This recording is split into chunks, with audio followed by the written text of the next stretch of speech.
You've probably watched Squid Games by now, and I'm pretty sure that tug-of-war scene either brought back some good or traumatic childhood memories. Now, for me, one of the simplest ways to look at a match of Valorant is by comparing it to a tug-of-war, with 5 people on our side pulling against 5 of theirs. If the guy standing in the front of their line trips, we're probably winning that 5v4 with our numbers advantage, as long as we all pull together. If someone on our team loses their grip though, that puts us back at a disadvantage, and we have to pick up the slack. While some teams can just rush onto a site with 5 people and play for the post plant, it doesn't work against every set of players or team composition. So, today, we are discussing a way to spread out the map in an effort to prod and poke for map control through something called a default. There is a fine balance to strike through between sticking close enough together to play for trades and fighting for space to gain map control. And this is something I find a lot of newer players have trouble with. Hopefully, at the end of this video, you'll have a better grasp of how to play this tug-of-war.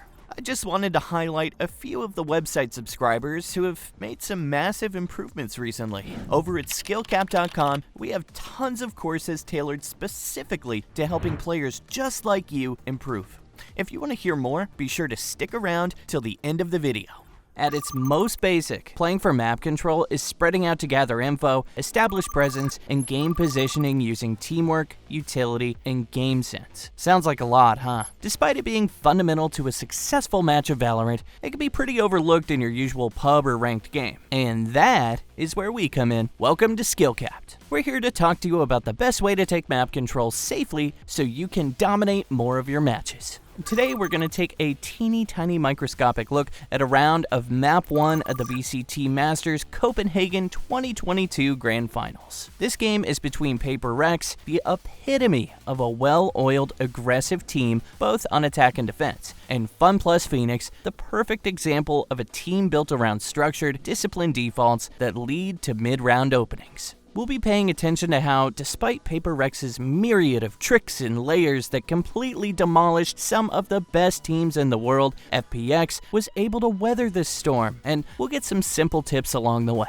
FPX knew that PRX was going to push and prod and go for plays because they had been all tournament, and rather than panicking or matching fire with fire, FPX instead played disciplined, textbook, and oftentimes very passive default to win a mind-boggling 11 of 12 attacking rounds against PRX on one of their best maps. First of all, let's take a look at the map bind. We have 2 sites and 4 lanes. In theory, we can do our 5-man push down any one of these lanes. But the second our push gets stalled, you're either going to find yourself pushing into too many crossfires on site or getting cut off by flanks. Rather than starting the entire round clumped up, clogging one lane, leaving ourselves open to be flanked or rotated on, we can instead look at bind as 4 separate games of tug-of-war. Take a peek at round 5, a full gun round for both sides, and what FPX decides to do is spread out. 4 pieces of rope where we fight for control per lane. At the game's most basic level, you want at least one person holding each length of rope,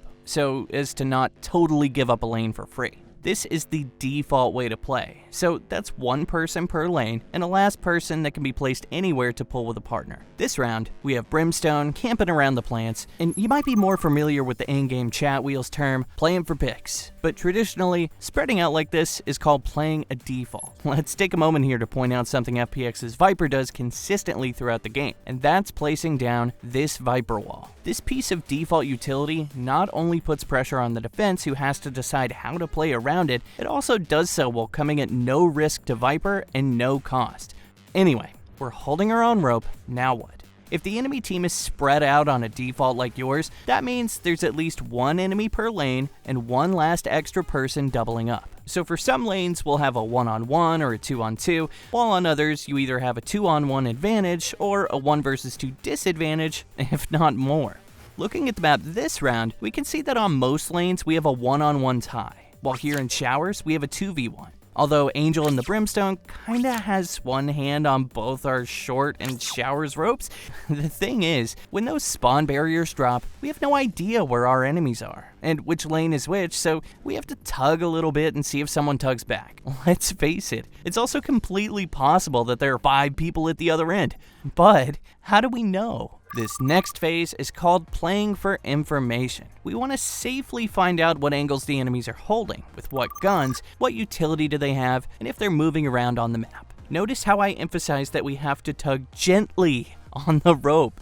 If you were to overcommit in your pursuit of information, you're gonna get picked off and put your team at a disadvantage. The worst thing you can do right now is commit to a risky fight. So how do we get information anyway? We can use utility, face check, or listen. The first thing our KO does this round is toss a safe. We're talking almost T-spawn safe knife toward showers. Some agents, like the initiators, have easier ways of gathering info. Using this, Artist finds out they have 2 people in showers. Notice what he does here. Rather than running away and making noise, which would basically tell the enemy team that you're pushing the other side, he instead takes a safe position and uses utility to pressure his opponents. With how much utility he tossed, you could see the Raze and Breach back off, afraid that this KO might have backup. And speaking of ways to pressure, every agent has some form of utility to exert some presence on the map. If you have a flash, you could try flashing and peeking. If you have a smoke, you could try placing a one-way before looking, or to cut off a dangerous angle. Remember that Viper wall? Well, you can bet Viper lifted it first thing every round. He also tossed a Viper orb over the entrance to lamps, making it just that much tougher for the defenders on short. Playing off the info given to him by KO, he bolts around safely through caves to reinforce his teammate, who could very well be stuck if the Raze and Breach decide to push him. And upon seeing that no one was there, we can see an example of the second way to play for info. Face checking is peeking for information with your face at the risk of getting your head shot off by the entire enemy team. To make this a little safer, you could try jiggle peeking, jump peeking, or shoulder peeking, kinda like Yoru did right here. If you see someone shoots you, or a question mark pops up on your minimap, you've done your job. Relay that information to your teammates and move on to step 3. Here, Angel peeks with his teammate close behind him. It is risky, sure, but having someone to trade you and play off that information makes this a pretty good play. Upon pressuring A short and seeing the Yoru, FPX knows there are 3 people currently on site. Watch as they slowly start to lean toward B based off this info. Of course, the enemy team will hear and see what you're doing. While you're gaining information, you can be sure the enemy is doing the same exact thing. And if they don't feel someone at the end of their rope, they're gonna start flanking or rotating. That is why this process of spreading out and establishing presence on all lanes of the map is so important. On the other end of the spectrum, we might see the enemy pushing aggressively, even on defense, in which case, you better fall back quickly and regroup with your team. They'll react and use utility of their own. Sometimes it is enough to just stay in position and listen. If you hear footsteps, enemies pre-firing or spamming, or you can see or hear utility being used, that's all information your team can use. Notice how Sage and Raze are completely passive, while KO, Viper, and Brim play the strong side with utility. Sage at B long saw the Brim smoke and relayed that info to their team.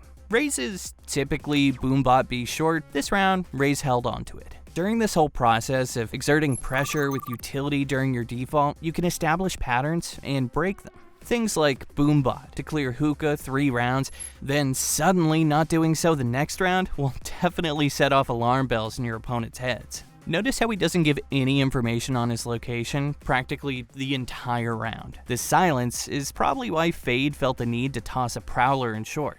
You have to be mindful of these patterns of utility to try and gain the most value out of defaults. Eventually, the attackers are going to have to push in to plant the bomb while the defenders are trying to stop you.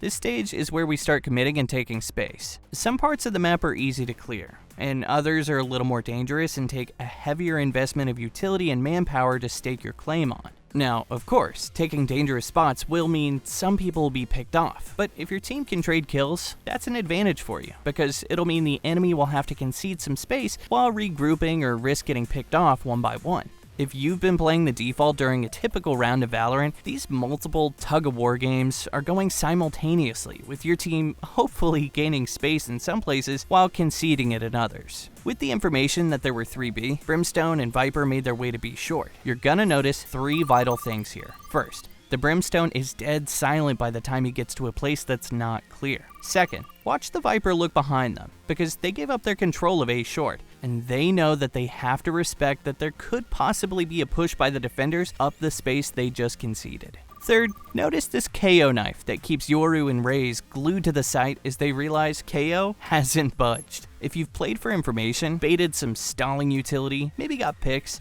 and hopefully you've started walking into the areas you've cleared before the enemy team can push back in, it's gonna be time pretty soon to burst execute onto a site. Waiting too long makes the info go stale, and it's not as reliable a few minutes later. This act of clearing and claiming areas of the map is called taking space or scaling. Duelists in particular have great tools to take space aggressively, either with movement like jet dash or raised satchels, or utility like Reyna Leers or neon stuns. In this case, we see a Raze's boombot and a double peek help push the operator off this dangerous angle in hookah. As we close out our video today, watching the chaos that then ensues, I'm going to share the last step. Information is nice and all, but eventually you're gonna have to close this round out and burst onto site. Oh, it's time to execute, but that's probably a topic for another video. Hopefully, you've been able to draw out the enemy's stalling utility, isolate your opponents on site, know where rotates and flanks are coming from, and still have enough utility or space to be able to close out the round. Every single round of Valorant is different, so there's no strategy that can win every single game, but playing a default is just another trick in your toolbox that can help you get through that ranked grind. At the very least, when someone opens up a round with, "So, what's the plan?" you could start by saying, "Let's just play a default," and you'll actually know what that means. That's all we got for our video today, but remember that if you're really looking to improve at Valorant, I highly recommend checking out SkillCapped.com. We get it, you're just a player trying to get better at the game. That's why you're watching this video in the first place. You're capable of hitting that rank you deserve, but there's no shame in asking for a little help. At SkillCapped.com, we spend hours going through viewer-submitted replays to let you know all the mistakes that you're making. We also couple this with our Smurf commentaries to show players that it is possible to carry themselves out of whatever rank they're stuck in. It might seem hopeless at times, but trust me when I say we can help you out. All you have to do is check out SkillCapped.com. Link in the description below.